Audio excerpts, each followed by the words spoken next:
Vamos lá, Trivi. Acho que a maioria das pessoas já me conhece, mas, enfim, eu sou Roberto Trevisol, sou empresário, dono da Horus Solutions, uma empresa de tecnologia que atua com um banco de dados. E esse é meu hobby, na verdade. Na verdade, eu trabalho com vinhos. Brincadeira. Então, eu tenho um gosto muito grande por vinhos. E, como eu disse, eu não tenho nenhuma formação, não estudei nada do assunto aprofundadamente, mas eu sou curioso. Então, sempre que tem um assunto que me interessa, eu vou atrás, compro livros, faço pesquisa na internet, participo de degustações bastante. Além dessa confraria, eu faço parte de mais 2 confrarias. Então, a gente vai enriquecendo o conhecimento à medida que o tempo vai passando, né? E, pessoal, a ideia aqui é justamente aquilo que eu tinha comentado anteriormente. Eu vou compartilhar um pouquinho de informações que algumas eu pesquisei, porque assim, você vai para os lugares, mas você não consegue absorver todo o conhecimento que tem a respeito, nem de longe. E assim, para ter algum pouco mais de embasamento, a gente tem que pesquisar algumas coisas e assim, até algumas informações e números que eu vou passar para vocês são referências, na verdade, porque esse mundo é muito dinâmico e os números mudam muito, né? Então, eu vou falar tem que ser... Califórnia produz 85% do vinho dos Estados Unidos.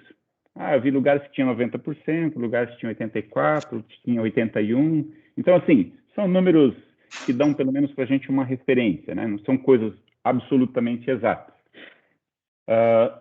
Eu vou compartilhar com vocês aqui a apresentação, se a tecnologia me permitir.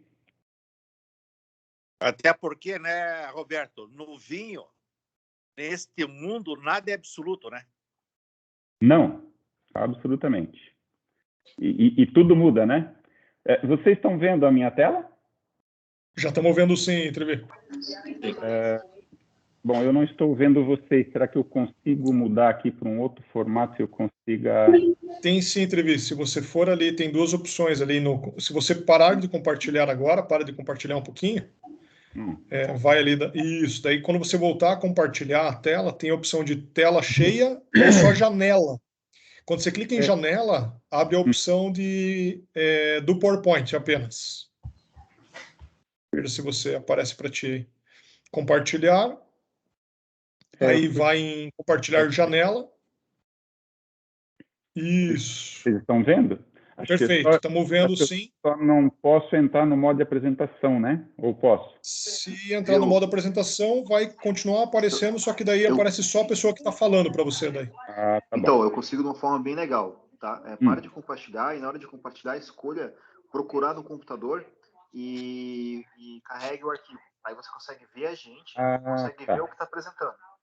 Beleza. Opa, essa eu não conhecia. Eu uso muito isso aí. Foi lá em compartilhar, né? Como é que é, então? Compartilhar primeiro.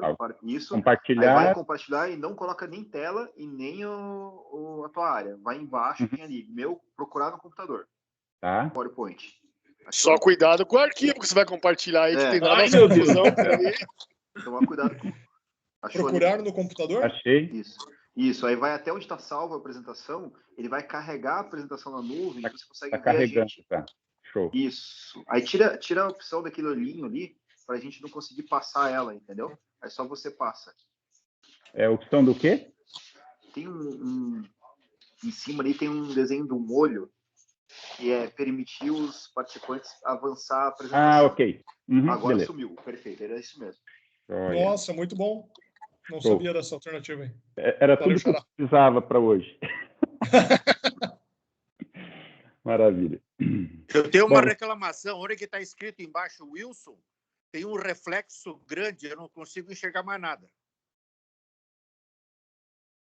Aonde? Não, onde que está escrito embaixo Wilson, tem um grande reflexo. E não dá para ver mais nada daí. Eu acho que vou ter que buscar óculos escuro. Eu?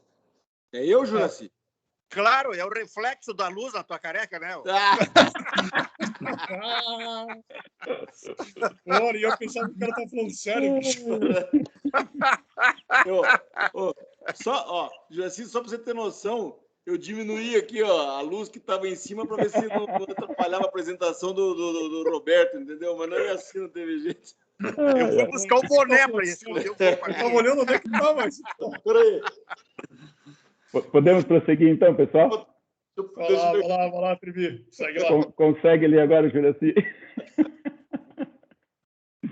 Legal. Bom, pessoal, dessa apresentação que eu montei aqui, a ideia é a gente falar um pouquinho sobre, antes de entrar no assunto específico de Napa Valley, só para a gente posicionar o Napa Valley dentro dos Estados Unidos, da Califórnia e do mundo, falar um pouquinho sobre produção de vinho no mundo. Vou falar alguma coisinha rapidamente sobre a história de vinicultura e vitivinicultura nos Estados Unidos também. Falar rapidamente sobre 2 assuntos de legislação. Depois a gente vai falar um pouquinho sobre a Califórnia, que é onde está inserido efetivamente o Napa Valley. Aí, falar efetivamente sobre o Napa Valley, algumas características que tem na região, dos vinhos da região e tudo mais, quais as principais uvas que são cultivadas naquela região. E depois eu fiz uma seleção de alguns vinhos ícones que são cultuados daquela região, tá? Para a gente ter como referência, quem não conhecer, e para quem conhecer, só para estar revendo, né? Então, assim, hoje no mundo, isso aqui são dados do ano passado, a gente tem metade da produção de vinho no mundo está concentrada em 3 países, Itália, França e Espanha. E os Estados Unidos é o 4º produtor de vinho do mundo. É um percentual menor do que a metade dos outros 3, mas é metade do que produz a Espanha, por exemplo, é a produção dos Estados Unidos. Então, uma produção de vinho bastante expressiva, se a gente for olhar assim no contexto mundial, né? É um país que produz mais vinho que a Argentina, mais que a Austrália, mais que a África do Sul, mais que o Chile. Aqui tem um outro gráfico, é só uma continuação disso aqui, na verdade, mais que Portugal, que é também um país que tem uma puta tradição aí de produção de vinho, né? E se a gente for olhar aqui na questão de quantidade de milhões de hectolitros que são produzidos por cada um desses países, a gente tem esses números aí. Então, a Itália em primeiro, a França, depois a Espanha, Estados Unidos vem na sequência, em quarto. Em quinto, a gente tem praticamente um empate técnico ali, né? Entre Argentina, Austrália, África do Sul e Chile. Depois vem a Alemanha e China. Impressionante, né? Eu, quando estava montando o slide, eu olhei assim, caramba, a China aqui está produzindo mais vinho que Portugal já. É China mesmo, né? Não é que ela está incorporando outros países aqui, né? China. Porque eu sei que eles estão comprando vinícola à torta à direita, mas lá na China mesmo estão produzindo, né? Estão produzindo. Está crescendo bastante a produção lá. Eu não sei se vocês ficaram sabendo, mas 2009 foi uma safra top na região de Bordeaux, região da França de Bordeaux. E alguns anos depois, quando começaram a comercializar os vinhos da região de Bordeaux, os chineses compraram todos os estoques do mercado e os preços foram lá nas alturas. Impressionante. Os caras... recentemente eu estava falando com um amigo meu, alguém da Austrália, não me lembro quem na verdade, e a pessoa estava falando que a China está comprando a Austrália inteira, é um negócio impressionante. Então os caras são dureza. E falando em consumo de vinho, ao invés de produção, falar agora um pouquinho de consumo, primeiro país que tem o maior consumo de vinho no mundo em valores absolutos é os Estados Unidos. Vocês sabiam disso? Eles são um país que mais consome vinho no mundo. São 33 milhões de hectolitros. Acho que dá 3,3 bilhões de litros de vinho. Uau! Bastante vinho, né? Então, olha que interessante. Eles são o 4º produtor, produzem 22 milhões de hectolitros e consomem 33 milhões de hectolitros. Eu não tenho aqui um slide disso, mas eles são o 3º ou 4º, se eu não me engano, o maior importador de vinho também do mundo. Os caras bebem bem. Seguido ali da França, Itália, Alemanha. E o consumo per capita, o campeão disparado é Portugal. Estados Unidos não é tanto, mas está ali... Consigo achar aqui onde está os Estados Unidos. Está lá embaixo, ele tem 12,4, não é tanto assim. Mas tem Portugal, seguido pela França, depois Itália, depois Suíça, Bélgica, Austrália, assim por diante. 2020, né, Trevi? Subiu um pouquinho, né? Você vê, o Brasil já aparece ali, né? 2,2, né? Isso em 2017 era 1,65, 18, 1,8, e assim foi subindo, agora está em 2,2 litros por pessoa por ano, né? Que é um consumo per capita, né? Em Portugal, impressionante, né, cara? 62 litros por pessoa por ano. É mais de 1 litro por semana por pessoa, né? Eu conheço alguém que bebe isso. Por sinal. Aqui em casa estamos contribuindo com isso, viu? Eu e a Ana, viu? Aí, tá vendo? É mais de 1 litro somos o desvio padrão aqui. Eu tenho uma média boa também. Legal. Pessoal, falando um pouquinho de história do vinho nos Estados Unidos, né? Logo depois que os Estados Unidos foi descoberto, eles começaram a plantação de vinhos por lá, mas sempre com variáveis, com uvas locais, não com uvas vitiviníferas, uvas nativas, então, enfim, também conhecidas como uvas americanas. E essas uvas costumavam produzir vinhos bem simples e pouco saborosos. Então, foi uma coisa que não evoluiu muito. Em 1619, aqui de novo, foi do que eu pesquisei, pode ser que algumas datas tenham um pouco de divergência com outras referências que se possam encontrar. Por volta de 1619, foram trazidas mudas europeias para os Estados Unidos e elas foram cruzadas com as mudas nativas. Mas isso também não deu muito certo, a coisa não funcionou direito. Só a partir de 1769, 1770, que teve um movimento interessante que meio que impulsionou a vitivinicultura nos Estados Unidos, que foi a ocorrência de um padre missionário que ele trouxe da Espanha uma cepa da uva Mission, ou Mission. Em espanhol deve se falar Mission, né? E começaram a plantação, eles fizeram lá uma igreja, alguma coisa do tipo, e eles começaram a plantação disso na região de San Diego, lá no sul da Califórnia.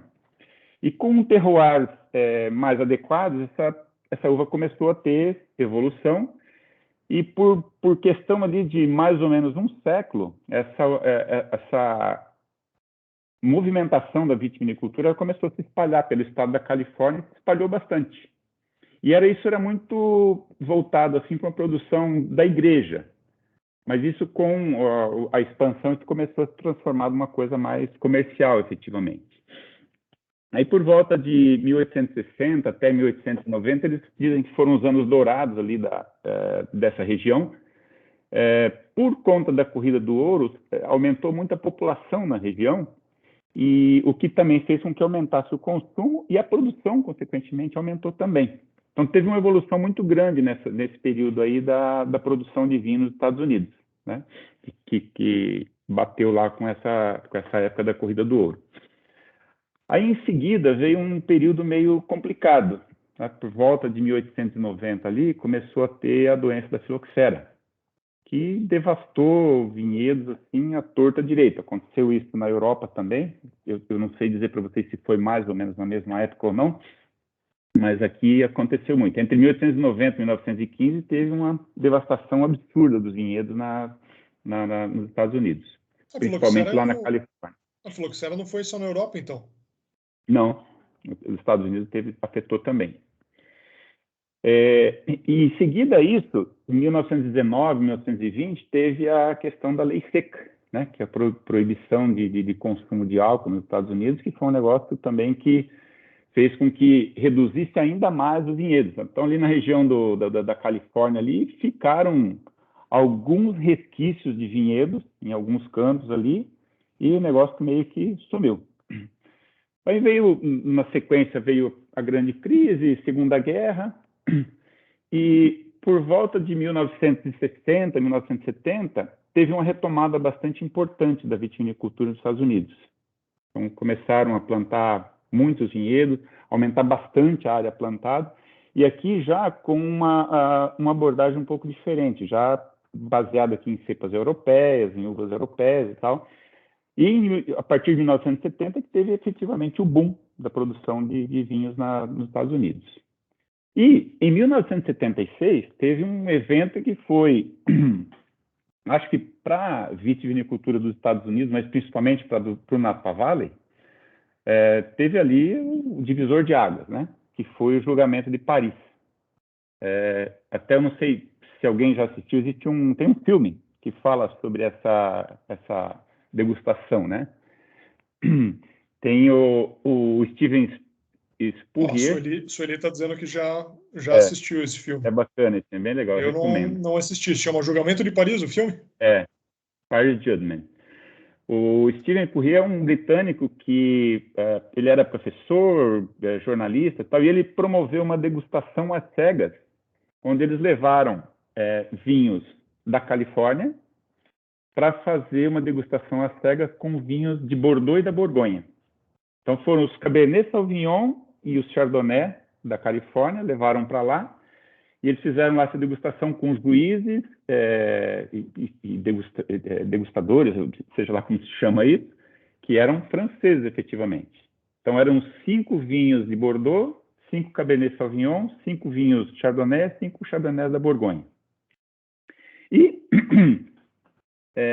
interessantemente, quem ganhou a degustação foi um vinho Cabernet Sauvignon do Napa, que é o Stag Leap Wine Cellars Cabernet Sauvignon, safra 1973.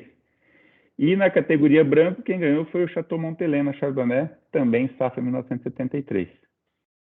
Isso foi, de fato, um divisor de águas para a região ali, trouxe muita luz e, assim, a partir daí os vinhos começaram a ficar famosos, tiveram muito prestígio, e aí teve um impulso bastante grande para a produção de vinhos na região. Isso foi um marco bastante importante. Depois, só guardem esse detalhe do julgamento de Paris, que eu vou mostrar depois umas fotos para vocês. Eu fui visitar as duas vinícolas, na verdade, e tem lá os resquícios desse julgamento de Paris. Eles fazem propaganda disso até hoje, na verdade. Que legal, que legal. E ainda tem vinho, Trevi, dessa safra? Pode ser que tenha. Meio difícil de encontrar, mas pode ser que tenha. Deve custar uma fortuninha, eu acho. Deve ser com colecionador, se tiver, né? Oi? Deve ser com colecionador, né? Bem provável. É provável que tenha, dos caras lá que são os ancestrais lá das vinícolas, provavelmente deve ter, né? Mas são coisas que devem custar muito dinheiro. Bom, isso uma pincelada bem rapidinha aí sobre a questão da história, né? Sem entrar muito a fundo, na verdade. E aqui só queria comentar rapidamente sobre um pouco de particularidade dos Estados Unidos com relação à legislação. Então, assim como a gente tem na França a OX, na Espanha as DOCs, na Itália DOC, DOCG e por aí afora, que são as denominações de origem, né? Que são aquelas regiões que eles determinam. Essa região aqui vai ter um nome e todo vinho que for produzido nessa região aqui vai poder ter esse rótulo de fazer parte dessa região. Nos Estados Unidos, eles chamaram essas delimitações ou essas regiões de AVA, que é o American Viticultural Area. Então, cada área dessas tem toda uma legislação lá, tem uma instituição governamental lá que cuida disso. Quando o pessoal quer registrar uma área, tem todo um processo, eles passam por todo um julgamento e tal. E para um vinho ser rotulado como sendo de uma AVA, ele precisa ter pelo menos 85% das uvas produzido dentro daquela AVA, dentro daquela região. Senão ele não vai receber o selo daquela região. O Trevi, aqui seria o equivalente ao nosso DOC da América do Sul aqui? Exatamente, a denominação de origem controlada, perfeito, isso mesmo. E quando uma cepa, quando uma uva ela é mencionada no rótulo, isso é outra particularidade da legislação lá dos Estados Unidos, pelo menos 75% do vinho deve ser composto com aquela uva. Aqui no Brasil tem uma similaridade, não sei se alguém tem o percentual de cabeça ou sabe isso. E também tem na legislação para você colocar que um vinho da variedade Cabernet Sauvignon, pelo menos, tem que ter lá pelo menos X% do vinho é composto daquela uva. Não tenho de cabeça, Trevi. Não tenho de cabeça, mas a referência, a referência que eu tinha era algo em torno de 85, 90. Acho que é por aí.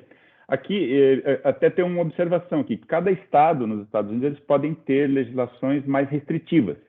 aqui, por exemplo, no estado X, tem que ser pelo menos 90%, ou pelo menos 85%, e assim por diante, né?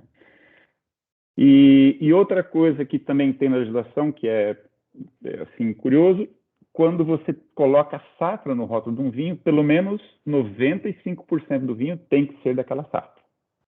Então, é para garantir, né, de certa forma, a qualidade dos vinhos que saem daquelas regiões. Falando sobre Califórnia, onde o Napa Valley está inserido, a Califórnia hoje é o maior produtor disparado de vinho nos Estados Unidos. Tem lugares que você acha 85%, outros 90%, mas enfim, grande parte ou a maior parte do vinho dos Estados Unidos é produzido na Califórnia. Desde vinhos simples até vinhos de ponta, vinhos com potencial de guarda bastante interessantes. Alguns desses vinhos rivalizam efetivamente com vinhos de Bordeaux, como a gente viu lá na questão do julgamento de Paris. O segundo estado que mais produz vinho nos Estados Unidos é o estado de Washington, que é responsável por 5% da produção. Veja, de 85% para 5%, é um negócio absurdo. Eu tive o privilégio de visitar o Washington também.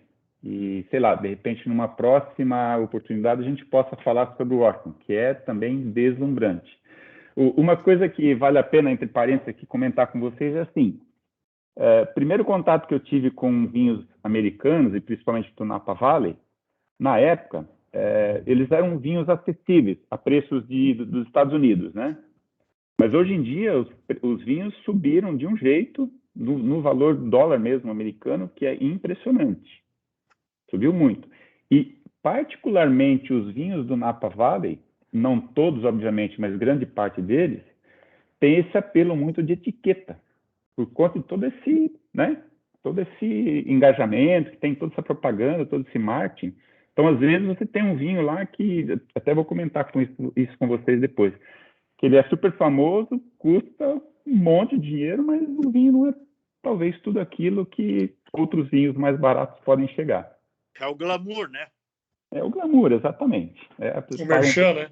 É a etiqueta, né? E uma coisa interessante, o Napa Valley produz somente 4% do vinho da Califórnia. Então, 4% de 85% é do Napa Valley. Então, a produção realmente é limitada. Ela tem muita vinícola boutique. Então, tem uma produção bem pequena, só que eles elaboram os vinhos lá com o máximo de esmero, né? Eles cuidam bastante. Essa é uma outra estatística que eu não tinha referência. É muito pouco, né? Muito pouco, né? Sim. Dentro dos Estados Unidos, e aqui, de novo, são números aproximados, gente, porque isso é muito dinâmico e vai mudando ao longo do tempo, né? Dentro dos Estados Unidos, existem 255 AVAs, que são aquelas regiões delimitadas e que são, né, efetivamente registradas. E na Califórnia, existem cerca de 140 AVAs, ou seja, mais da metade das regiões produtivas de vinho estão dentro da Califórnia. Por conta disso que eles são detentores aí de 85% da produção do país. Tem mais de 4.700 vinícolas na Califórnia. É um negócio absurdo, absurdo. Tem 16 AVAs só no Napa, tá? das 140. E existe uma grande preocupação, como eu tinha aumentado, dos produtores com o terroir, nessa região do Napa Valley, na Califórnia, de um modo geral. E tem alguns produtores que destacam nos rótulos os nomes dos vinhedos. Então, é mais ou menos comum você achar um vinho que está estampado no rótulo lá o nome do vinhedo onde ele foi produzido. Tá? E tem uns que até chegam a ter vinhos com o nome de vinhedo, efetivamente. Na Califórnia, a grosso modo, a gente pode dividir a Califórnia em 5 regiões produtoras de vinho. A Costa Norte, a Costa Central, o Vale Central, a Serra Nevada e a Costa Sul. Até, acho que é o próximo slide aqui. Eu separei esse slide aqui para mostrar para vocês. Então, aqui nessa parte, não sei se vocês conseguem ver o meu mouse, o ponteiro do mouse. Sim? Não? Não estou vendo o Trevi. Não aparece, né? Tudo bem. Então, na parte esquerda, acima ali, o amarelinho, é a Costa Norte, né? Esse no meio aqui, que é o mais begezinho aqui, é o Vale Central. À direita aqui, esse outro laranjinha aqui é a Sierra Nevada. À esquerda, esse rosa no meio aqui é a Costa Central e aqui embaixo a Costa Sul. Então, essas são as 5 regiões produtoras da Califórnia, para a gente se localizar em termos de geografia. Bom, falando especificamente do Napa Valley, o Napa Valley, só voltando um tiquinho, ele está inserido aqui na costa norte. Eu diria até assim, no sul da costa norte, né? O que está escrito Santa Rosa ali, tem um pontinho preto Santa Rosa ali? Ali, tá. Depois eu vou mostrar um outro mapa para vocês que dá para a gente se localizar um pouco melhor. Mas o Napa Valley está dentro da costa norte. Então ele fica localizado a cerca de 80 quilômetros, mais ou menos, ao norte de São Francisco. Ele é considerado um dos melhores lugares do mundo para cultivo de uvas vinícolas, por fatores climáticos, relevo e solo. E é reconhecido internacionalmente como sendo a melhor das melhores regiões dos Estados Unidos para produzir vinho. Tá? Tem essa fama. Isso faz parte um pouco do glamour também da etiqueta que a gente acaba pagando nos vinhos de lá, né? E no Napa Valley tem, gente, mais de 500 vinícolas. Então tem vinícolas de porte médio, mas a maioria são pequenas vinícolas boutique, efetivamente. E é uma quantidade enorme de vinícolas naquela região. Próximo do Napa Valley, a gente tem outras regiões vinícolas interessantes e importantes também. A Sonoma, não sei se alguém já teve a oportunidade de degustar alguma coisa do Vale do Sonoma. É uma região que fica... É um outro vale que existe, que ele fica do lado esquerdo, olhando na direção norte assim, do mapa, ele fica do lado esquerdo da região do Napa. Nessa última viagem que eu fiz para lá, quando eu fui com meu filho, a gente subiu pelo Vale do Sonoma, passamos em algumas vinícolas, e lá em cima a gente cruzou uma serrinha que tem e caímos na parte norte do Vale do Napa, daí a gente desceu o Vale do Napa. Foi uma viagem bem interessante, a gente acabou visitando também o Sonoma. Aí tem uma outra região também importante, que é o Alexander Valley, Russian River Valley, e o Vale do Napa, pessoal, ele tem mais ou menos no meio dele o Rio Napa, né? Que é onde faz o vale, efetivamente, por causa do rio que tem o vale. E ele é como se fosse uma reta de uns mais ou menos 56 quilômetros que fica rodeado de montanhas. Tem montanhas dos dois lados do vale. Então tem o Rio Napa que desce, e dos dois lados, assim, tem montanhas que ficam margeando o vale. E entre o rio e as montanhas, dos dois lados, a gente tem as plantações dos vinhedos. É uma região muito bonita, assim, por sinal. É bem bacana mesmo. É uma viagem que, se você tiver a oportunidade de fazer, se alguém já fez, talvez comprove o que eu estou falando, mas é uma viagem bastante bonita, bastante interessante de fazer. Agora que a Esther está no grupo aqui, Trevi, vamos programar aí, 2022 está aí. Tá bom. Já tem quem leve a gente, né? Isso aí. E só mais um detalhezinho, no Vale do Napa, tem 2 referências de cidades interessantes e importantes para a gente ter ali, que é, ao norte do Vale do Napa, a gente tem uma cidadezinha chamada Calístoga. Depois eu vou mostrar uma fotozinha também dessa cidade, que ela é bem charmosinha, assim, bem bonitinha. E no sul a gente tem a cidade do Napa, efetivamente. Então, basicamente, o Vale do Napa está entre Calístoga e o Napa Valley. Aqui uma foto também de uma região ali, isso aqui, se eu não me engano, é o Silverado Trail, que é uma das rodovias que tem lá. Então, aqui, ó, então, se a gente olhar aqui pelo mapa dos Estados Unidos, a gente tem ali o Napa Valley, que está inserido dentro da Califórnia, pertinho ali de São Francisco, um pouco mais longe do Los Angeles. Se a gente der mais um zoomzinho ali no Napa Valley, aí a gente tem vão aparecer as sub-regiões, né? As regiões de produção de vinho que tem dentro do Napa Valley. Então, a gente tem aqui a distância do Oceano Pacífico, aqui mais ou menos 60 quilômetros, mais ou menos 80 quilômetros de São Francisco e mais ou menos 580 quilômetros de Los Angeles. Eu vou dar mais um zoomzinho aqui.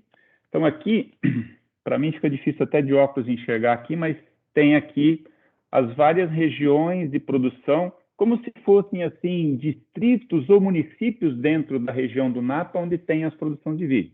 Então, a gente tem aqui Rutherford, Santa Helena, Mount Veeder, Atlas Peak e por aí afora. Então, são várias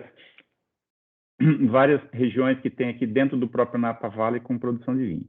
E aqui, se vocês olharem bem, do lado esquerdo do mapa, tem aqui as montanhas Mayacamas. Então, é uma cadeia de montanhas que tem, que ela meio que protege o Vale do Napa. E do outro lado também tem uma cadeia de montanhas que chama Vaca Range. Tá? Então, o Napa ele fica protegido, na verdade, dos dois lados, né, por montanhas, por região montanhosa. Esse mapa aqui ele é mais didático, ele é interessante porque, assim, se a gente olhar, aqui embaixo tem o Napa e lá em cima tem Calístoga. E aqui, se você for fazer um passeio lá no Napa Valley, uma dica legal é assim, você pode, se você for fazer o passeio num dia só e tem lugares específicos para visitar, você pode subir por uma estrada e descer pela outra. Então, do lado esquerdo, a gente tem a rodovia 29, do lado direito tem a Silverado Trail. Então, dá para ir por um lado, você vai visitando as vinícolas, depois chega em Calístoga, de Calístoga você desce pelo outro lado. Só que, assim, se você quiser visitar tudo isso fica dentro do Napa, Trivi? Tudo dentro do Napa Valley, sim. Se você quiser visitar muita coisa aqui, você vai precisar de alguns dias ou talvez algumas semanas. Missão impossível, né? Conhecer um mês. Sim, exatamente. O fígado não vai aguentar. Inclusive, se olharem bem no cantinho aqui, ó, dá para ir pela BR-116, ó, vai subindo. Passa por 4 barras? Roberto, desculpe te interromper, mas você que já conhece bem, já domina bem ali, a gente nunca conhece tudo, né? Mas pelo menos você já tem mais conhecimento, né? Do que todos nós aqui. O que seria ideal você fazer um bom programa nessa região? Quantos dias? Em termos de tempo, Juraci? Isso. Olha, eu penso assim que 3, 4 dias seria bem legal para você conhecer vamos dizer assim, as principais ou as mais interessantes vinícolas. 3, 4 dias seria legal. Mais do que isso seria enfadonho ou não? Não, porque tem muita coisa para ver, Juraci. Então, sim, tipo uns 9 dias, pegando de sexta até domingo seguinte ou segunda seguinte, seria ideal, então. Dá para ver bastante coisa. Eu diria para você que dá até para dar um pulinho até Sonoma e visitar algumas de Sonoma também, que vale a pena. Eu penso nisso, né? Englobar, né? Até para ver a diferença, né? Claro. E essa de Napa até Calígula, é isso? Calístoga. Calístoga? Quanto tempo dá de carro? Olha, isso daí deve dar uns 50 quilômetros, mais ou menos. Se você for direto, em 1 hora você vai. Show. Nessa última viagem que eu fiz, eu estava comentando com vocês, a gente subiu aqui um pouquinho, na esquerda aqui tem uma estradinha que sobe aqui e vai para Sonoma. Então a gente foi até lá em cima, pelo Sonoma Valley, daí a gente atravessou a serrinha aqui na região de Calístoga, dormimos em Calístoga, e depois a gente desceu, veio visitando as vinícolas descendo. Essa viagem não era uma viagem para ver vinho, na verdade eu arrastei o meu filho para ver algumas coisas, era mais viagem para ele, mas eu tinha feito um pré-combinado com ele. Falei, alguns dias a gente tira para visitar a vinícola. Combinado não sai caro, né, Trivi? Pois é, disse que não. Legal, vamos em frente. Aqui é um outro mapinha, só mostrando aqui as rodovias que tem para chegar no mapa, é mais para referência, na verdade. Aqui tem um outro mapinha desse daí, com alguns pontos interessantes. Depois, se quem tiver interesse aí, me avisa, eu compartilho esse material com vocês, é bem sossegado isso aqui, acho que é bem de boa. E pelo menos a gente tem como... Passa para o Gabriel e a gente depois incomoda o Gabriel daí. Perfeito, tranquilo. Depois eu passo para o Gabriel distribui. Show. Falando um pouquinho sobre características de vinhos e vinhedos da região do Napa Valley, tem isso está ligado, obviamente, ao terroir, e como é uma região relativamente amplo, a gente vai ter diversos terroirs ali diferentes, né? Mas tem uma coisa bem interessante que acontece na região que acaba influenciando a qualidade dos vinhos e dos vinhedos, que é essa corrente fria da Califórnia no Oceano Pacífico, que gera o nevoeiro, que é o famoso fog. Fog. Né? É o fog. Então vem aquela neve, e gente, essa neve é um negócio impressionante. Não sei quem já teve a oportunidade de passar nessa viagem que eu fiz lá com o Heitor. A gente desceu pela rodovia 1 ali, beirando o Pacífico, e a gente pegou essa névoa muitas vezes, quase o tempo todo. Então a gente não conseguia nem ver a paisagem, pra você ter ideia, de tão forte que é a névoa. É impressionante. Então, isso acontece principalmente no verão, início do outono, né, que são períodos importantes para a produção vinícola. Né? E, obviamente, o clima é fundamental para que os vinhos saiam com boa qualidade. É por isso que uma das características de ser uma das melhores regiões do mundo para se cultivar vinhedos, é isso? Exatamente. Fog traz amplitude térmica. Exatamente. Show. Exatamente. Tem um slide na frente que eu falo um pouquinho sobre isso, e é bem por aí. Então, qual é o efeito do fog, no nevoeiro? Então, ele tapa o sol pela manhã e no final da tarde. A dia, ele faz com que o amadurecimento das uvas aconteça mais lentamente, né? Isso vai ajudar a preservar a acidez da fruta e depois vai ser transmitido para o vinho, e propicia também a formação de aromas intensos e complexos. Então, esse é o efeito principal aí do fog. E vai gerar o que o André, né, que tinha falado, que é a questão da amplitude térmica, né? Isso tem alguma coisa a ver com aquela questão da Alsácia, que também tem o encontro do Rio Quente com o Rio Frio, e, enfim, toda aquela questão ali desse nevoeiro, ou não tem nada a ver? Não sei. Sinceramente, não conheço. Eu não conheço isso. A rigor, né, Roberto? Você que é um especialista junto com o Gabriel, a rigor, esses choques térmicos, independente de qual é a motivação, é que dá a qualidade e o diferencial da uva, né? Sim. Achei super legal isso aí, Trevi. Esse efeito do nevoeiro que você descreveu aí, super interessante. É legal. E daí tem também a proteção das montanhas, né, contra o Pacífico. Lembra que eu comentei com vocês que dos dois lados do Napa a gente tem uma cadeiazinha de montanhas. Então, e essa proteção vai variar de local para local, porque tem local que é mais alto, local que é mais baixo. E aí, quando é mais alto, o nevoeiro chega pouco na região. Quando é mais baixo, o nevoeiro pode chegar de forma mais forte na região. Isso vai trazer para diferentes locais do Napa Valley características diferentes, que vão, obviamente, influenciar no terroir de cada pedacinho de chão que está por ali. E isso que é um negócio fascinante, né? É impressionante.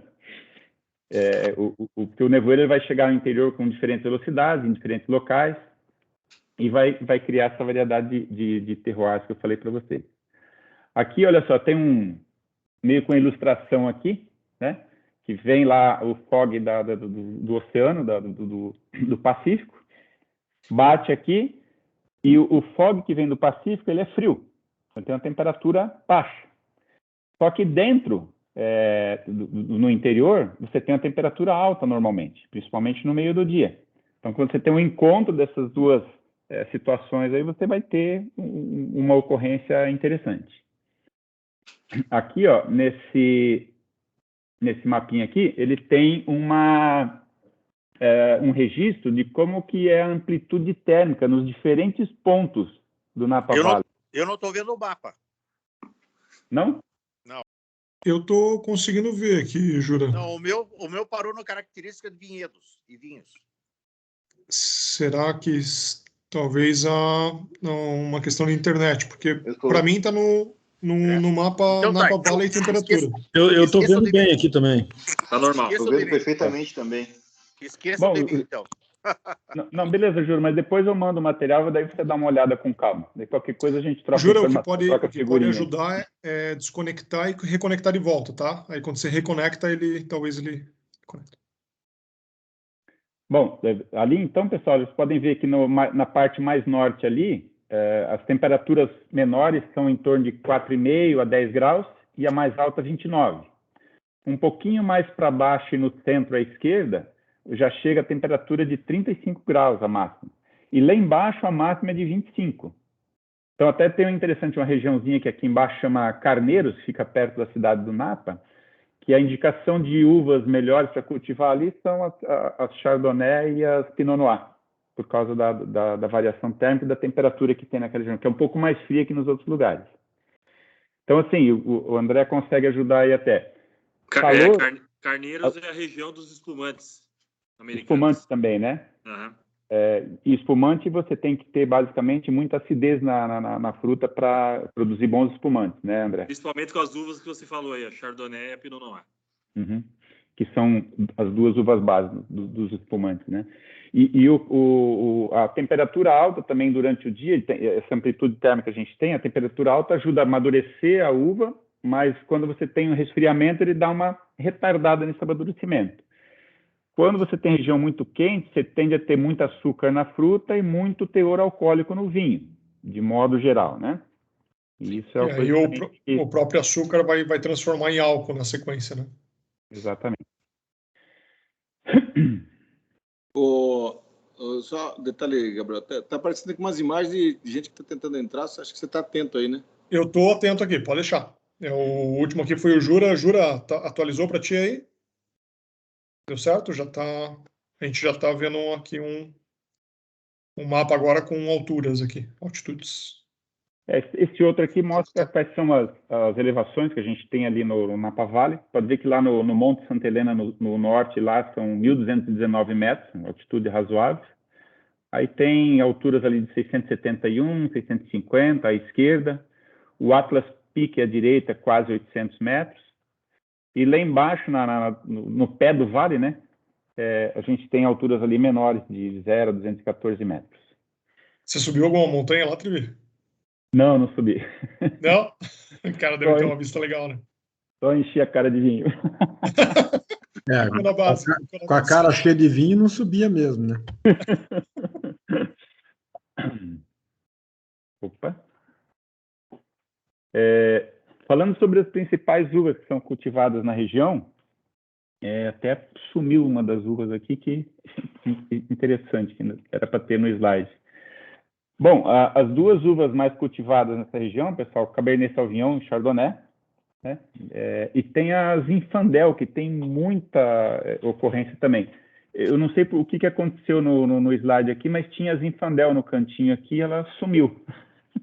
Não sei o que aconteceu. Mas, enfim, além de Cabernet Sauvignon e Chardonnay, a gente tem também Merlot, Pinot Noir, Sauvignon Blanc e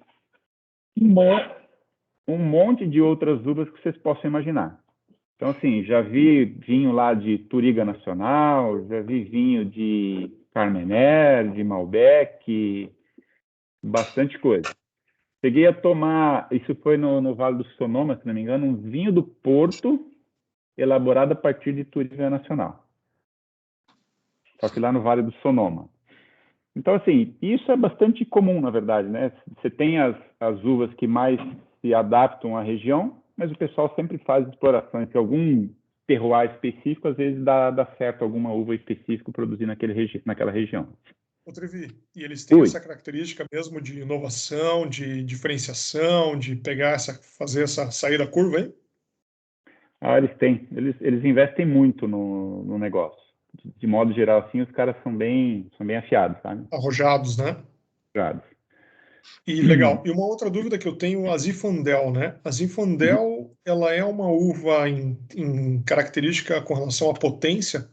Ela, vamos colocar a Pinot Noir como a mais leve e a Cabernet a mais potente. Ela está em qual patamar, assim? Olha, eu diria para você que no meio. O Zinfandel, tá. O Zinfandel tem uma característica muito de ir para o lado de dulçor. E assim, dependendo do vinho elaborado de Zinfandel, para mim, pelo menos, né? Isso é uma opinião particular minha. A minha é um pouco enjoativo se o teor de açúcar estiver muito alto. Muito elevado, né? É assim, a Zinfandel é a mesma Primitivo da Itália, né? Okay. E as duas são originárias de uma uva cujo nome é impronunciável, que é da Croácia. Uma uva indígena da Croácia. mas eu não consigo pronunciar o nome. Boa. Boa. Obrigado, Trigo. Não, mas deixa eu só falar uma coisa. A Zinfandel se caracteriza pelo teor alcoólico alto, sabe? Acima da Primitivo da Itália. Né? Por conta do próprio dulçor da própria fruta, né? Pois então ela tem essa característica de trazer mais álcool. Legal. Legal. Obrigado. Beleza. Bom, aqui é só algumas fotos aqui que eu coloquei aqui de alguns cenários de lá. Aqui, pessoal, eu tentei separar aqui alguns vinhos que são considerados, sei lá, ícones da região do Napa. Alguns são muito caros, outros nem tanto, mas são vinhos que são considerados ícones, efetivamente. E, claro, não estão todos aqui, pessoal. É só uma parte deles, que é muito vinho que tem na região. E se a gente for atrás aqui, vai ter muito vinho para mostrar.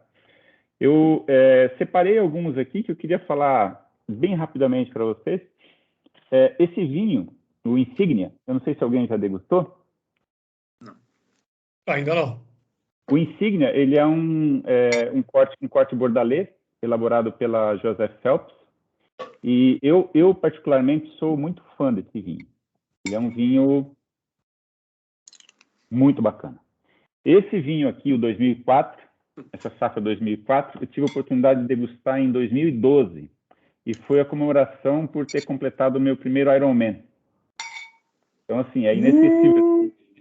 Eu tenho a garrafa até hoje em casa ainda. E lá no Vivino é um dos poucos que tem classificação 5. Classificação minha, 5, na verdade, né? Então, a Joseph Phelps é uma vinícola que, nessa última viagem que eu fiz, eu fui visitar com meu filho. Depois eu tenho algumas fotos para mostrar para vocês. Os caras são fantásticos. É um negócio muito, assim, requintado. Bom, os vinhos também são caros, obviamente, né? Mas a vinícola é muito show.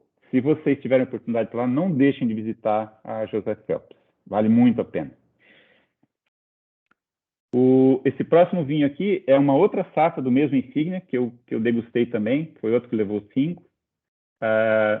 Aqui, se vocês perceberem, esse vinho aqui tem Merlot. A safra 2004 tinha Merlot. A 2008 não tinha Merlot. Mas também um corte bordalês. Tá? Eu coloquei uma referência... Volta... Desculpa. É Malbec. Malbec que não, saiu ali, Malbec.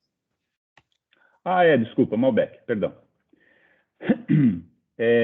Eu coloquei aqui uma referência também de preço, é uma referência aproximada, pessoal, do valor de mercado atual desses vinhos, tá? Mas para vocês terem referência, e o valor lá, né? Não é o valor aqui no Brasil. O preço que você pagou lá na vinícola.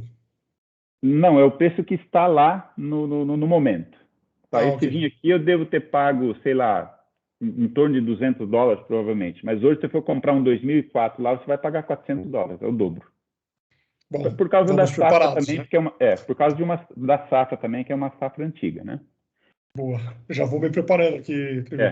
O 2008 aqui você acha lá hoje na faixa de $180 a $200, que é a metade do valor do anterior. Outro vinho que é muito aclamado na região é o Opus One, que é bastante conhecido também. Esse Opus One também é um corte bordalês, tem as 5 uvas, né? Cabernet Sauvignon, Merlot, Cabernet Franc, Petit Verdot e Malbec. E a Opus One é um projeto conjunto entre Barão Philippe Rothschild e o Robert Mondavi. Então, eles se juntaram lá, não sei exatamente em que ano que eles fizeram isso, mas se juntaram lá, construíram a vinícola e tem justamente esse vinho aí. E é um vinho caríssimo. Você pode ver ali que é na faixa de $580 a $600 o vinho, Opus One. Essa safra 2007... Aqui no Brasil, não sei que safra, vi recentemente na faixa acho que de R$6.000. É super caro. É bem caro. Opus One. Essa safra 2007 eu tenho uma garrafa guardada na minha adega para degustar em algum momento. Uhul! Estamos juntos. A palestra do Napa. Um outro... tô vendo a Esther que conseguiu chegar em casa ali, hein? Já vai programando a viagem para o Napa já. Um outro vinho que é bastante cultuado lá, esse vinho Robert Mondavi Reserve, Cabernet Sauvignon. Ele não é um vinho tão caro assim, na faixa de 150 a 200 dólares. Roberto Mondavi tem uma importância bastante grande na vinicultura daquela região, que ele foi um dos precursores também. Ele está desde a década de 70, cavucando lá. Hoje em dia, acho que a vinícola não é mais dele, foi vendida para algum grupo, não sei se alguém tem essa informação, mas acho que não é mais dele. Não tenho essa informação, mas já vi reportagens sobre ele. Ele é um cara muito respeitado no mundo do vinho. E eu tive a oportunidade de visitar a vinícola dele também. Ela é um pouco mais comercialzona, imponente, assim, opulenta e tal, mas bem comercialzona, assim. Então, assim, vai dezenas e trezenas de excursões para lá, para fazer vinícola. Uma conditora da vida, né? Exatamente. Mas tem os seus ícones, né? Como esse Cabernet Sauvignon Reserva. Né? Tem, sim. Isso aqui é um sonho de consumo, provavelmente não vou conseguir realizar. Acho que é o vinho mais caro dos Estados Unidos, é o Screaming Eagle Cabernet. Tem o Screaming Eagle Sauvignon Blanc também, que também é um vinho caríssimo. Mas esse vinho aqui, assim, é difícil de você achar para comprar, e quando acha, veja a faixa de preço dele, de 3.500 a 8.000 dólares a garrafa. Um negócio meio duro de conseguir. O que tem de tão especial ali, Trevi? É um Cabernet com muita etiqueta, bastante marketing, e assim, imagino que seja um vinho bom, né? Mas tem toda a produção por trás. Velhas, talvez. Vinhas velhas, o método de colheita, de elaboração, tudo muito manual, feito em pouca quantidade. É muito comum você comprar esses vinhos em leilões. A maior parte desses vinhos são vendidos em leilões. E aí poucas garrafas, né? Bom, pega tudo que tem de melhor e coloca aí dentro. Né? Sim. Uhum. A Screaming Eagle, se eu não me engano, eles têm um vinho que é numa faixa um pouco menor de preço, mas ainda assim acima de $1.000. Então é um negócio complicado. Tem um outro vinho que é bem famoso também, que é o Ghost Horse, que é de um vinhedo chamado Ghost Horse, né, o cavalo fantasma. E esse aqui especificamente, o Ghost Horse, ele tem diversos vinhos. Esse daqui se chama Spectre. Aí tem diversos vinhos diferentes. E esse varia aí na faixa de 700 a 4.200 dólares a garrafa. Também um vinho bastante caro.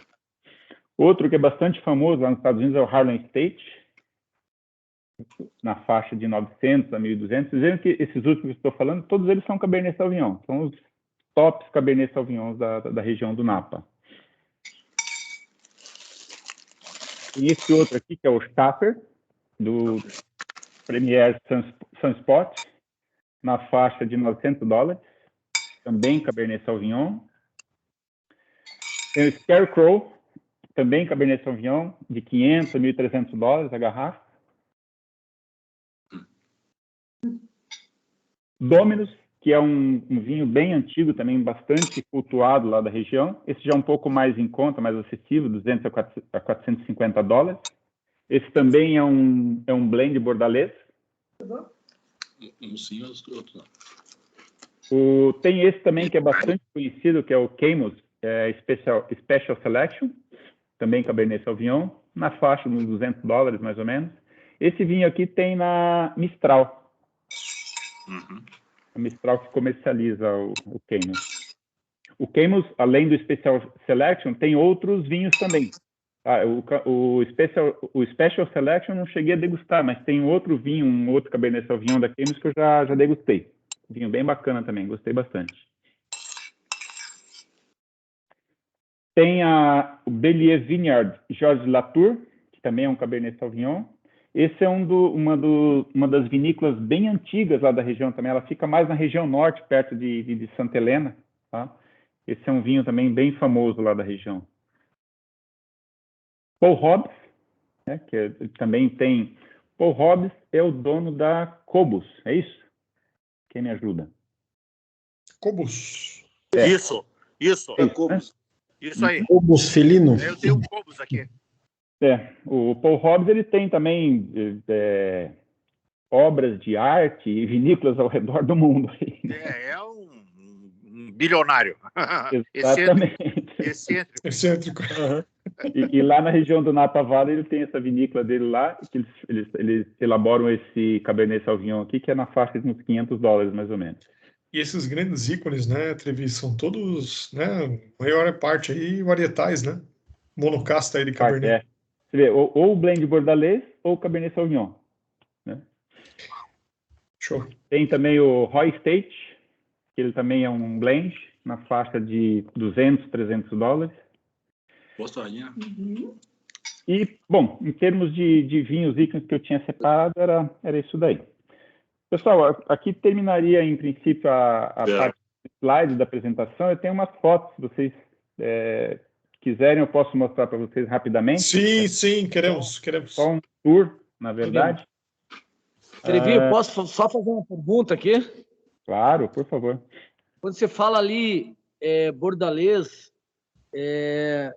ou vai ter 5 uvas ou 3 uvas. Mesmo assim, ele é bordalês?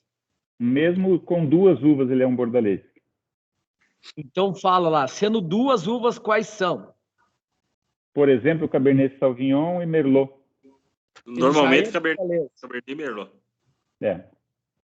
E daí, assim, lá na região de Bordeaux tem o banco esquerdo, o lado direito do rio e tal. Num lado tem o Merlot que se dá melhor, no outro lado tem o Cabernet Sauvignon que dá melhor. Isso acho que o André conhece bem melhor que eu. Mas tendo 2 das uvas já é considerado um blend bordalês, né, André? Isso mesmo. Uma para bater e uma para maciar, né? Boa.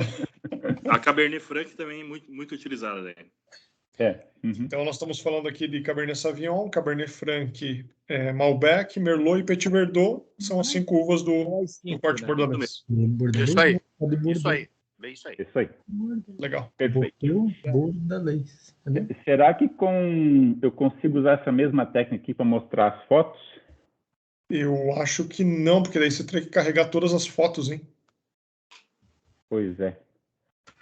Talvez parar de compartilhar e daí pode compartilhar a janela mesmo daí, Trevi. Não sei, daí, Xará. O Xará tá na escuta? Não sei se tem alguma dica para... Eu sou jurássico, viu? Eu não posso dar palpite nenhum. Sim. Jurássico, entendeu? Ô, Gabriel, ô Xará, não sei se você tá na escuta. Tem alguma outra técnica para compartilhar? Mas tá dando certo, não tá? Não, infelizmente, quando é a área de trabalho, daí ele perde. Daí perde, né? A câmera. Bom, vocês estão vendo a foto? Mas daí deixa para lá.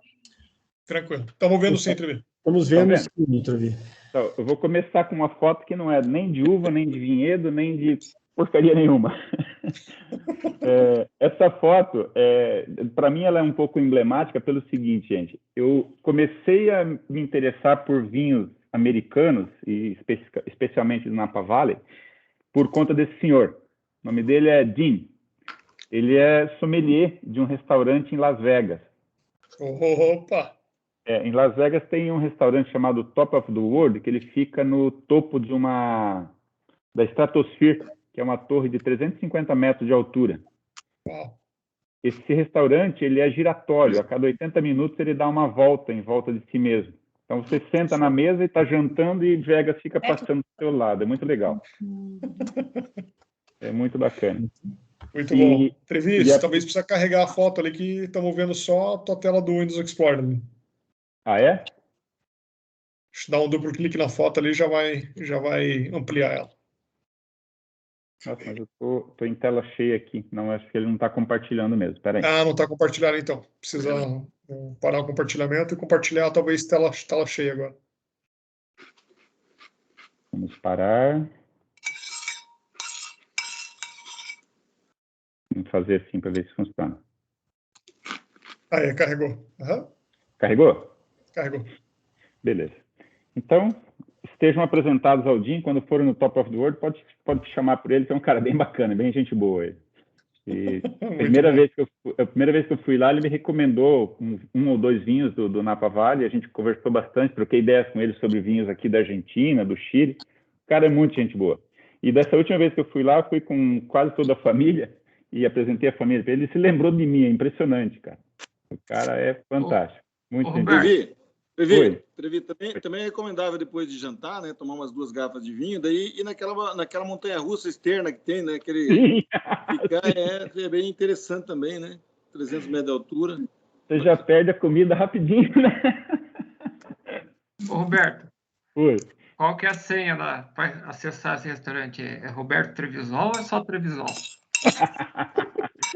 É R Trevisol. R Trevisol. Vamos anotar a senha. Você tá gordinho na foto, hein? Oi? Você tá gordinho. Tá gordinho. Depois da janta. Que comentário besta, né? Bom, beleza, vamos lá, gente. Deixa eu mostrar essa outra foto aqui. Ó. Essa aqui foi uma visita que eu fiz em 2011, lá no Stag's Leap, Wine Cellar. Esses foram os caras que ganharam lá o julgamento de Paris. E olha só, eles colocam lá a plaquetinha. Na época, eles estavam comemorando lá o 35º aniversário do histórico Paris Tasting. Eu ia te perguntar mesmo se você teve lá nessa vinícola, então... Tive. Lembra que eu comentei lá atrás, né, sobre o julgamento de Paris? Então, eu visitei lá. E eles têm também uns vinhos bem legais, bem bacanas. Então, ó, quem não assistiu, não deixe de assistir esse filme, hein? É bem bacana, vale a pena. Recomendo. Paris Judgment, é isso? Aham. Isso. Legal. Olha que legal. Nessa época que eu fui lá, tive a sorte de ir na época da Vindima. Olha que bacana. Maravilha, cara. Olha que legal. Maravilha, hein? Já falou. Nossa, muito lindas, cara. Olha. É muito lindo, cara. Isso é fantástico. Você sabe falar que uva que é essa, Trevi? Essa aí? Não sei. Não sou conhecedor. A única uva que eu conheço mais ou menos é a Tempranillo, que eu chupei bastante lá no Caminho de Santiago. Né, Flávio? Essa a gente consegue identificar. Pela língua, né? Eu colocava nos bolsos, depois tirava dos bolsos e vinho, né? Cada caixa tinha 2 quilos, cada caixa de uva. Essa é uma outra vinícola bem bonitinha, que tem lá, bem simpática, que tem lá na região, Frog's Leap, que eu cheguei a visitar também. E essa é uma das minhas vinícolas prediletas, gente. Acho que vocês não devem conhecê-la, mas é a Sequoia Grove. Vamos só voltar um pouquinho aqui. Olha que legal a entrada do tasting room deles. Eles têm umas sequoias plantadas na entrada. Sequoias, né? Para quem não sabe, são aquelas árvores gigantes, né? Uhum. O Jim, que é esse meu amigo lá, o sommelier do restaurante, o primeiro vinho do Napa que ele me recomendou era um vinho dessa vinícola, da Sequoia Grove, um Cabernet Sauvignon da Sequoia Grove. E daí a primeira oportunidade que eu tive, fui lá na vinícola degustar o vinho e comprei também, obviamente, o vinho, né? Mas ela é bem bonitinha, bem charmosinha, assim, um estilo meio antigão, assim, e tal. É o que dá para chamar de vinícola boutique lá. E lá, assim, dos vinhos que eles elaboram, gente, acho que tem 2 ou 3 rótulos somente que são vendidos, assim, em lojas de vinho. Todo o restante da produção vai para o clube do vinho deles. Uau! Show! Sim, você não consegue comprar um vinho top da Sequoia Grove se você for numa loja de vinho. Se você for lá no tasting room e eles tiverem, eles te vendem. Você tem que participar do clube do vinho deles. Show de bola. Show. Show de bola. Bem bacana. Viu, Trevi? Dá para participar aqui do Brasil, não? Não dá, porque eles não têm como entregar aqui, né? Opa, FedEx tá aí, hein? Mas sonho sabe, de consumo. Né? Quem sabe? Olha o tipo da vinha. Meu Deus. Que legal. Vinhas velhas, né, cara? Vinhas velhas. Show de bola, cara. Esse aqui, ó, é a entrada da Robert Mondavi. Uau. Olha só como é imponente o negócio. Imponente mesmo, Olha só que bacana. Que lindo. Uma obra de arte ali. Aqui toda a história lá do Robert Mondavi. Daqui para frente são fotos já dessa última viagem que eu fiz em 2016. E aqui eu separei só fotos ali do Napa Valley mesmo. E aqui foi o hotel que a gente passou a noite lá, eu e meu filho, em Calístoga. Olha só que bacaninha. Puta, que show. Aqui eu digo para vocês assim, fazer uma viagem romântica, um casal, assim, cara, é um negócio muito legal. Show de bola. Olha que bacana. Olha a Esther ali. Charmoso, hein? É, bem charmoso. Esther anotando em 2, 3, 2, 1. Callisto é bem legal. Tem um passeio de trem que dá para fazer lá também pelos vinhedos. Aquela rodovia 29 que eu mostrei para vocês, ela tem uma ferrovia que passa do lado. Então dá para você fazer o vinho. Esse passeio eu nunca fiz, mas dá para fazer o passeio de trem também. Mas tá se você ali, ficar, Vine. se ficar uns 9 dias, dá para destinar um dia para ir e voltar de trem, né? Com certeza. Seguramente no trem também deve ter, que nem tem aqui com a Body Brown, né? Deve ter o vagão ali dos vinhos, né? Provavelmente. Que coisa show. Só vamos fazer uma com o Pio, né? Só com a degustação das cervejas do Pio. Exato. Show. Esse aqui, pessoal, é o Chateau Montelena, que é onde eles elaboram aquele Chardonnay que ganhou lá o julgamento de Paris. Olha que legalzinho o castelo dele. Você teve nas duas vinícolas, Trivi? Tive, Que legal. Show de bola, né? É, bacana. Aqui, ó. Esse aqui ganhou o julgamento de Paris. É bem isso mesmo. Que espetáculo. Legal. Cara, nunca tinha visto, que legal. Aqui uma outra 73. Visão da mesma vinícola. 76. 76. O julgamento foi em 76, mas veja no rótulo que ele é uma safra 73, né? Esse é o melhor ano. Imagina a cara do francês, né? 76. Cara, pensa no preço dessa garrafa aí, bicho. Meu caneco. O menino tem que vender 3 casas para comprar garrafa. O teu caneco e os canecos do mundo inteiro para pagar. Meu Deus do céu. Aqui outra vista aqui do castelinho deles. Essa vinícola, Cara, que legal, né? Um castelinho, né? Bacana. Ó, Wilson, eu vi você ali, hein, Wilson? Wilson Araújo. Essa aqui é o Wilson. Sempre faz tempo que eu procuro, nunca vi esse vinho, e inclusive não é dos mais baratos, né? O vinho caro. Não, ele é dos mais caros. Então, essa vinícola eu tentei visitar porque desde os das primeiras investigações que eu fiz a respeito de vinhos do Napa, o Araújo tem um vinho top deles lá, que acho que é o Eisele, se eu não me engano, é de um vinhedo deles lá, que sempre aparece lá como vinho top deles. Mas a gente passou na frente da vinícola, ela estava fechada, infelizmente a gente não conseguiu visitar. Esse Araújo, naquele livro, aqueles que têm o livro em casa, acho que a maioria deve ter, o 1001 vinhos para se morrer, tem um vinho Araújo lá, dessa vinícola. Ô, Trevisan. Oi. Ô, Trevisan, deixa eu te perguntar uma coisa. Essas vinícolas aí são com aquela frescura que você tem que agendar tudo, ou você pode ir andando de carro e ir parando nelas aí? A maioria delas você pode ir de carro e parando, Marcão. Algumas, eu creio que algumas talvez tenha que fazer... Mas assim, para você ter ideia, das vezes que eu fui lá, eu nunca agendei nenhuma visita à vinícola. Às vezes você dá de cara com a porta lá e não consegue. Mas de modo geral você consegue, sim. Tá bom.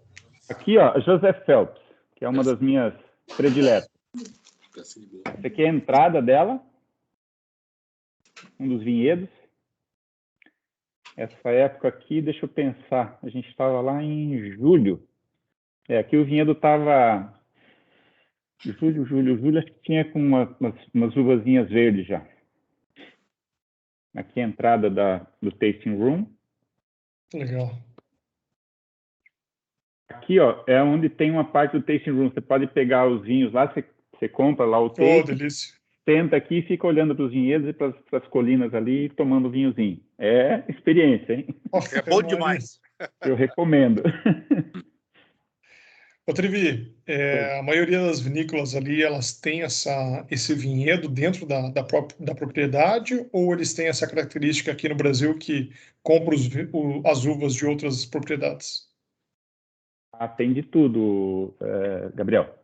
Tem? Tá. Tem de tudo. Tem muitos vinhedos ou fazendas, ou sei lá como a gente pode chamar isso, que produz vinho, mas não elabora o vinho. Então, eles vendem para alguém que elabora. Então, é comum também. Bastante legal. Comum. Aqui é dentro do tasting room lá da Joseph Phelps. Negócio bem bonitão também, cheio de madeira para lá e para cá. Qual que é o vinho que você mais aprecia daí? O Insignia. É daí que vem o Insignia. Legal. O Insignia é aqueles 2 rótulos que eu mostrei para vocês no comecinho lá. Legal. Aqui Você falou que você ainda tem um Insignia em casa, é isso? Eu tenho 1 ou 2, se eu não me engano. Tá bom, estou esperando o convite, tá?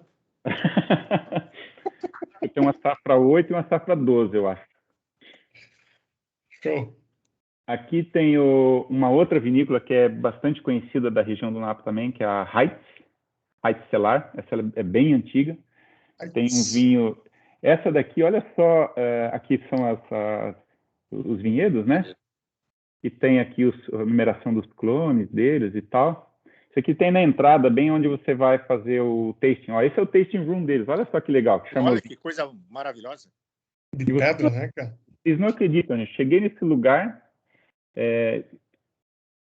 tem um vinho deles que chama Martha's Vineyard, que é o vinho top dessa vinícola. Então, eu estava lá em 2016 com meu filho, entrei no salãozinho lá e fui lá para fazer o tasting com eles. E eu olho assim, o cara servindo um Martha's Vineyard 1995 no tasting.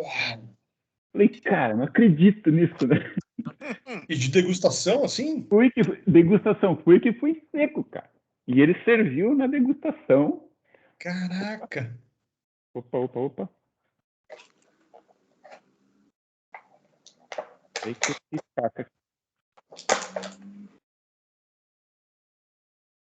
Aí voltou para a foto anterior, TV. Aí voltou para as fotos do clone agora.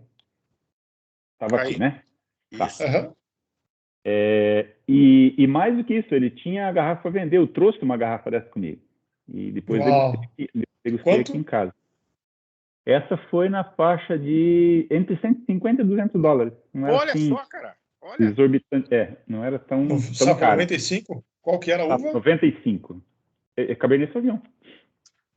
Que show. E aí, espetáculo? Muito bom, muito bom. Muito bom, né? Muito bom.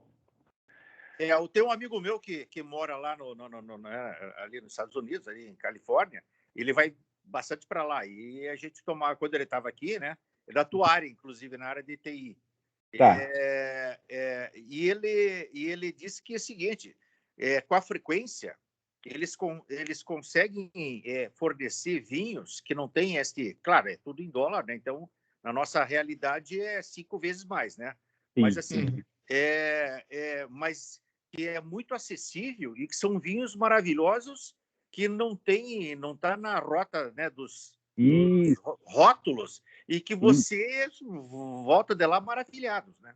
Sim. Eu diria para você assim, que na faixa de 30, 40, 50, 60, 70 dólares, você compra vinhos de lá muito bons. Muito, muito bons. É o que ele fala, isso aí. Muito bons. E fazendo um rápido parênteses, o Washington está produzindo bons vinhos também. Só que os vinhos de Washington ainda não têm a fama que tem os do Napa Valley. Portanto, você consegue comprar vinhos mais baratos lá. Então, vinhos abaixo de 100 dólares, maravilhosos, você acha, da região de Washington.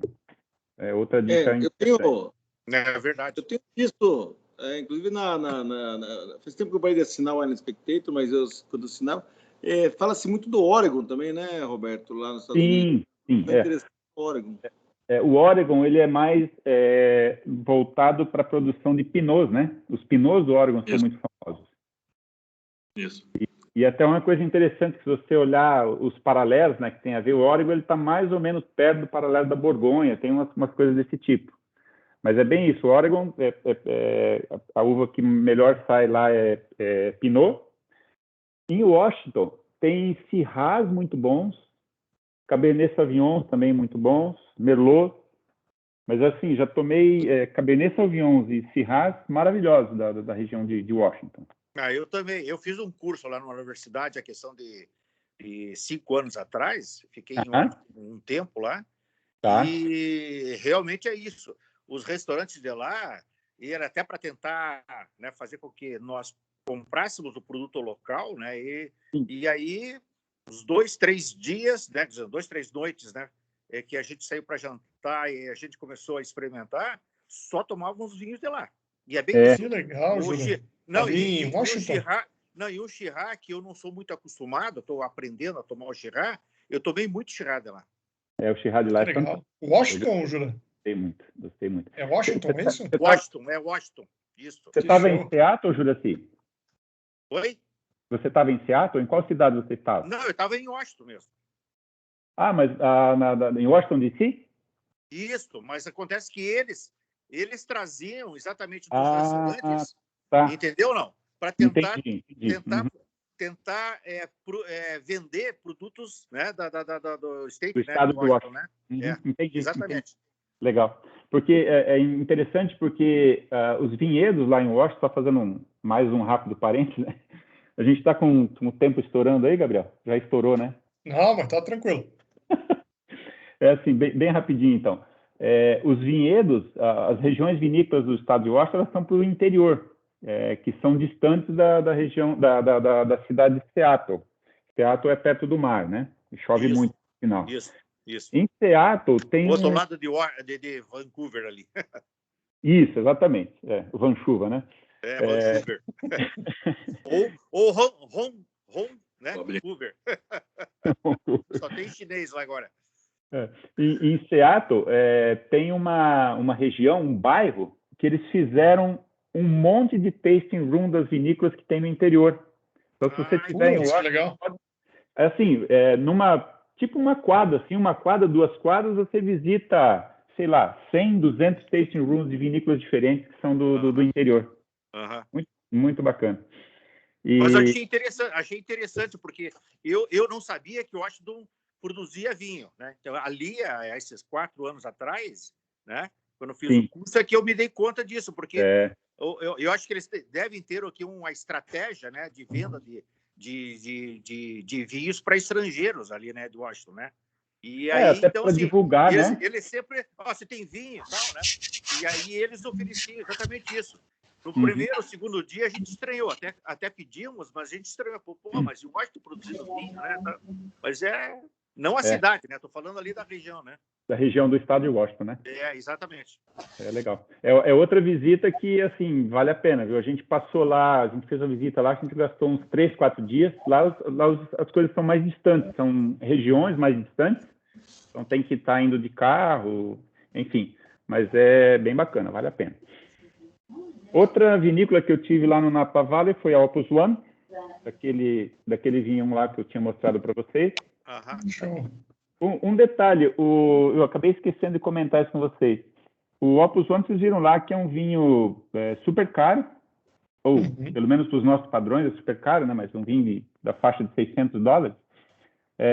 Eu, particularmente, gostei mais do Insignia, que é um vinho na faixa de $200, do que do Opus One. Olha aí. Mas aí assim, é gosto mesmo, né? É gosto, né? É gosto. E a Opus One, assim, talvez até pelo nome, ela é opulenta. Opulenta, negócio, né, olha só, cara, é impressionante. Que show. Olha. É impressionante. Você fica meio abobalhado, assim, de ver, ó. O tasting room é dentro daquele castelinho ali dentro, no meio ali. Que legal. E o tasting room deles é bem carinho. Eu prefiro os charmosos e pequenos, né? Os boutiquezinhas, tá? Sempre curti isso. É verdade. Deixa eu só voltar para cá. Como é que eu faço aqui? Voltando para o... Isso aí. Aê! Pessoal, era isso daí. Pô, uma salva de palmas pro Trevi, né, galera? Parabéns, Trevi. Porra. Excelente apresentação. Excelente. Agradeço a paciência de vocês e, sei lá, imagine, de alguma forma tenha contribuído. Foi uma bela viagem. Eu te agradeço. Galera, queria pedir para que todos abrissem a câmera para a gente poder bater uma fotinho. Como é que abre câmera, pô? Você já está com a câmera aberta? Já está com a câmera aberta. Peguem as vossas taças. Jura, é para abrir, não é para escancarar, pô. Cadê a Esther? Câmera, Esther. Câmera. Tá aberta, Peguem não tá? Taças. Acho que não está aparecendo a tua câmera, Esther. Só teu áudio. Da Esther tá aberta. Da Esther Não, tá aberta. Tudo bem. Então vamos lá. Tem um mapa mundi atrás dela ali. Brinde em 3, 2, 1. Fator. Beleza, galera. Foi uma delícia, Roberto. Nossa, gostei bastante. Pena que eu não consegui assistir tudo, me perdoe. Mas é um passeio bem gostoso esse daí. Olha, muito vale a bom, pena. Muito bom. Isso que eu queria abrir agora. Comentários aí, galera. Ó, Cobos aí, ó. Gente, eu vou aprender muito com vocês, porque eu não conheço vinho. Eu falei para o Gabriel, eu tomei, eu gostei. 2012. Esse é o top, né, Júlia? Oi? Esse daí é o top, né? Esse é o top, mas sabe, Esther, que essa pegada agora de conteúdo, de trazer todas essas informações, a gente está mais recente, sabe? As nossas confrarias sempre foi de conhecer muito de gastronomia em novos rótulos. Então, a gente, né, Sabor de Vinho, junto com o Chef Pio, mais uma harmonização. A gente realizou mais de 50 eventos presenciais. Que bacana. Mas, né, teve seu conteúdo, né, tanto da gastronômico, né, quanto dos vinhos. Mas agora a gente está aprofundando um pouco mais. Estamos levando para outro nível aqui a questão dos conhecimentos do vinho, né? Espero que relevem qualquer pergunta ignorante da minha parte em questão de vinho, porque leiga. Não existe pergunta ignorante, né? Exatamente. Todos aqui, todos aprendizes. Que bom, fico Eu queria abrir aí, galera, se alguém quiser comentar. André, obrigado aí pelas contribuições. Que isso, foi muito bom. Aí sobre a apresentação do Trevi aí, Azanha, teus comentários aí. Meus comentários? Eu sou suspeito em fazer comentário. Primo do Trevi. O cara que tá de coberta... que é uma enciclopédia do vinho, então eu não posso fazer muitos comentários, eu só... O cara que tá de coberta não pode comentar, não. Os caras que foram tudo para o caminho de Santiago de Compostela ficam aí se intimidando aí. Fala aí, Marcão. Eu tenho um comentário a fazer. Opa, fala aí, Zé. O Trevisol, ele tem uma memória para nome e ano que eu fico impressionado. Olha, além de ele ter 500 mil qualidades, mas essa memória que ele tem de falar o ano, o nome do vinho, a vinícola, eu falei, um dia eu quero aprender essa capacidade de... Já fui bom nisso. Né? Valeu, Zé. Valeu. Marcão, fala aí. Não, impressionante, uma beleza. Se alguém aqui não ficou com vontade de ir para lá, não escutou, né? Eu só tenho um problema hoje. Porque eu queria estar tomando um vinho de Napa Valley e eu não tenho aqui na minha adega. Já está registrado em próximo evento. Não tenho na minha adega. A Sueli também me cobrou. Abri um Taná, uma pancada aqui, que está muito bom, mas eu queria um de Napa Valley. Viu? Do Napa Valley, né? Aquela puta, fiquei salivando para o Napa Valley também. Marco, deixa eu contar que eu perguntei para o Roberto o seguinte: ele ia tomar um vinho do Napa. Ele falou que não. Eu falei assim, putz, é que ele tá fora, né? Mas quase que eu falei para ele, eu sei onde você mora e moro do lado. Eu sei onde fica. Eu tenho lugar. Me dá identificação. Olha, que perigo, meu Deus do céu. Né, cara? Roberto, toma cuidado. Pio, fala aí, Pio. Querido, né? Talvez me perdoem hoje, acho que eu sou o único que não estou tomando vinho, mas é que eu já estava trabalhando, assim, e a minha função, assim, eu tenho que o dia inteiro estar experimentando cerveja, achei que não deveria misturar, tá? Mas fiquei com vontade de viajar, sim, conhecer muito mais e escutar o Trevi. É sensacional estar aqui com vocês. Obrigado, queridos. Valeu, Pio. Obrigado, Pio. É nossa. Andrezão, conta aí para nós. O que achou? Parabéns, Roberto. Muito boa a apresentação. Né? Conhecemos um pouco mais sobre os Estados Unidos. Show. Esther, conta para nós aí. Não, é fantástico e gratificante que todos queiram viajar, não é? Eu gosto muito dos Estados Unidos, é uma segunda casa para mim. Califórnia é um um estado muito gostoso, realmente, vinhos saborosos. E eu vou dizer para você, Roberto, eu já tomei vinho lá que custou $12, que foi realmente... Eu não sou especialista, mas ele foi fantástico, foi muito bem aprovado. Então, realmente foi uma viagem maravilhosa aqui com você. Gratidão. Obrigado, Sérgio. Xará, conta aí para nós o que achou de hoje. Gabriel Críticos, o grego. Bacana. Isso aí. Muito bom, excelente. O Roberto conseguiu transmitir ali o que ele vivenciou, né? Parte do que ele vivenciou e, sem dúvida, fiquei com vontade de conhecer. Né? E todo esse embasamento e essa parte histórica, essas explicações são bem, bem legais. Gostei muito mesmo. Muito obrigado. Que show. Obrigado. A gente que agradece. Jura, conta para nós aí. Eu não tenho mais o que falar. Eu já incomodei o Roberto a apresentação inteira aqui. Pô, é que eu não consigo ficar esperando para falar, porque tem coisas que... Né, mas sensacional, esquece, né? Muito obrigado. Foi um presente. Aliás, foi um presente para a confraria, né? 3 Total. anos de confraria. Parabéns aí a você, Gabriel, que tem sobrevivido nesse momento difícil no Brasil. Nós estamos há 2 anos de recessão, uma recessão pesada, né, Roberto? Você está acompanhando bem isso, né? E pesada, e o Gabriel tem sido aí um guerreiro, né?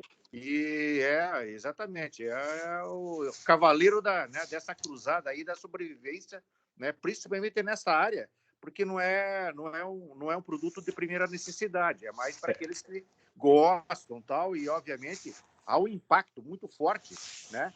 Na degustação ou mesmo, né, na frequência e o Gabriel está sobrevivendo. Quero te cumprimentar, aproveitando os 3 anos aí, né? Tá? Muito obrigado. Você é guerreiro, tô junto, né? Sempre aí. E muito legal, Roberto, porque muito embora nós gostamos de vinho, mas nós somos apreciadores do vinho, não conhecedores, né? E aí você trouxe uma leitura bem diferenciada, né?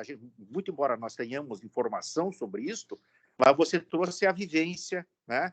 A habilidade, a sensibilidade, né? Muito legal, né? Com certeza, a hora que puder ir para lá, eu vou com mais conteúdo, né? Muito mais conteúdo do que um livro, porque é a tua vivência, né? Quero te agradecer, tá? Foi muito bom. Fica à vontade para me pedir dicas quando for. Com certeza farei. Com todo mundo. Valeu, Júlio. Tá? Eu e Ana Maria, sabe que dado... Está no plano de nós visitarmos esses nossos amigos e irmãos que lá estão morando. E seguramente, antes de ir para lá, eu vou conversar contigo, pedir aí umas dicas especiais aí. Né? Sempre com simplicidade, né? Nosso negócio não é prazer, não é custo. Sim. Ô, Xará, queria complementar aí? O dado que não saiu da minha cabeça é o consumo de 2,2 litros por ano por brasileiro. Gente, é muito pouco isso. É muito pouco, né?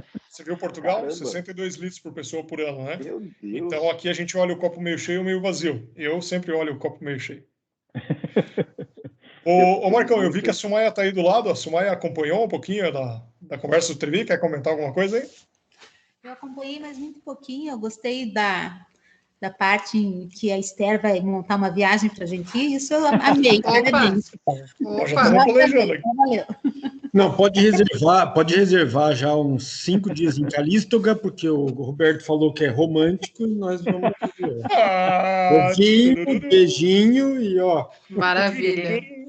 Muito bom. Valeu, Su. Valeu, Jura. Vamos agora a Sueli. Conte para nós aí. Sueli. Aí. Peço permissão para me retirar. Vai lá, Jura. Um abraço, Juraci. Do casal. Boa noite. Obrigado, Juraci. Obrigado, Jura. Eu também vou, pessoal. Boa noite, Roberto. pessoal. Segue lá, Xará. Obrigado, boa noite. Conta isso, o que achou de hoje? Eu só fiquei na curiosidade para saber quantas garrafas o Roberto trouxe. Olha, em média, por viagem, umas 12, mais ou menos. Foi comedido, mas o valor de cada uma... Fora as que eu tomo lá, obviamente, né? Eu tenho uma mala para transportar vinho. E sempre que eu faço as viagens, eu levo essa mala comigo. Eu consigo acomodar as garrafas bem acomodadinhas. Na mala vem 8. Eu coloco mais umas 3 ou 4 enfiadas no meio da roupa, na mala e boa. Ô, Roberto, deixa eu fazer uma perguntinha aqui, não querendo interromper a Sueli, mas assim, você consegue comprar vinho de várias vinícolas lá do Napa na Total Wine ou não? Seguramente. Eles têm uma seção da Total Wine para vinhos do Napa. Praticamente, quase todos esses rótulos que eu mostrei para vocês, eles conseguem comprar lá na Total Wine. É onde eu compro quase sempre. Show. E aí, Suano, fez as anotações aí? Tudo, certinho. Boa. Muito bom. Wilson, conta para nós aí, o que achou de hoje aí? Não, eu tenho que agradecer o Roberto, porque a gente vê, às vezes, palestras de vinho e tal, foi de uma qualidade, tanto na parte técnica como na parte, digamos, mais turística da coisa, fantástica. Estou feliz até que eu ia dar uma cutucadinha no tal do Araújo, que é uma curiosidade que eu tenho. Eu nunca peguei uma garrafa na mão desse Araújo, que é meu sobrenome, né? Não tem nada a ver com eu tive a oportunidade de estar 2 vezes em São Francisco, uma em 92. Na época eu já tomava vinho, mas não com conhecimento, né? Não estudava vinho. E a outra agora em 96. Mais 2 dias só em São Francisco, acabei não indo nas vinícolas, né? Estou que pena. Já há tempo, uma semana aí. Então é interessante essas histórias. Gabriel e os demais aí que não viram, anotem. O Julgamento de Paris eu acho um filme obrigatório para quem estuda vinho. E tem um filminho delicioso que se passa na Califórnia. O Roberto está rindo lá porque com certeza já viu o Sideways, né? Sim, inclusive o Sideways abriu muita gente no mundo dos vinhos. E é um filme, uma comédia muito gostosa que se passa nos vinhedos lá da Califórnia. Da Costa Central. Inclusive, né, Roberto, eles derrubaram os preços dos Merlot por muitos anos e levaram o Pinot Noir nas alturas, né? Sim. Com Paul Giamatti, né? Com Paul Giamatti, né? Isso mesmo. O Paul Giamatti, né? Que faz isso, exatamente. O Giamatti num papel fantástico, um deprimido muito engraçado. Então, Sideways é um filme obrigatório aí também para quem curte vinho. E só uma curiosidade do Paul Robbins, né? Eu tive na Cubos em 2019 agora. E a história lá é que o Paul Robbins estava fazendo uma consultoria, foi à Argentina fazer uma consultoria para Catena Zapata. Estava trabalhando, fazer uma consultoria para Catena Zapata, se apaixonou pela região de Mendoza e quis ter a vinícola dele lá e comprou uma área e montou a Cubos, que é fantástica, né? Então, são as curiosidades do mundo do vinho aí, né? Legal. Talvez, muito obrigado. Valeu. Imagina, obrigado a você. A Catena Zapata, inclusive, eles têm um projeto também com o Philip Rothschild, né? Que é o Caro, o vinho, não sei se vocês já degustaram, é o Caro. Caro, Catena e RO de Rothschild, né? Só que o vinho é caro pelo que ele entrega, né, André? E nessa linha, o Alma Viva também é uma joint venture do Rothschild com a Cogitor, né? Isso mesmo. E na África do Sul, eles têm um projeto também com a Rupert, que chama Rupert Rothschild. Também tem um... Legal. Trevi, tua palavra final, então. Só antes de passar a palavra para você, queria te agradecer aqui, de coração. Foi uma aula, como eu imaginava, e como eu anunciei, você é uma enciclopédia ambulante do vinho, sim, senhor. Muito obrigado pela riqueza de detalhes, né, cara, por essa... Cara, é o que todo mundo falou, né? A gente viajou sem sair de casa aqui, né? Conseguimos passear aqui, conseguimos degustar os vinhos, conseguimos visualizar tudo que você visualizou através da tua apresentação. Então, muito obrigado. Legal. Meu amigo, fundador, confraria aqui, sensacional ter você com a tua aula aqui hoje. Obrigado.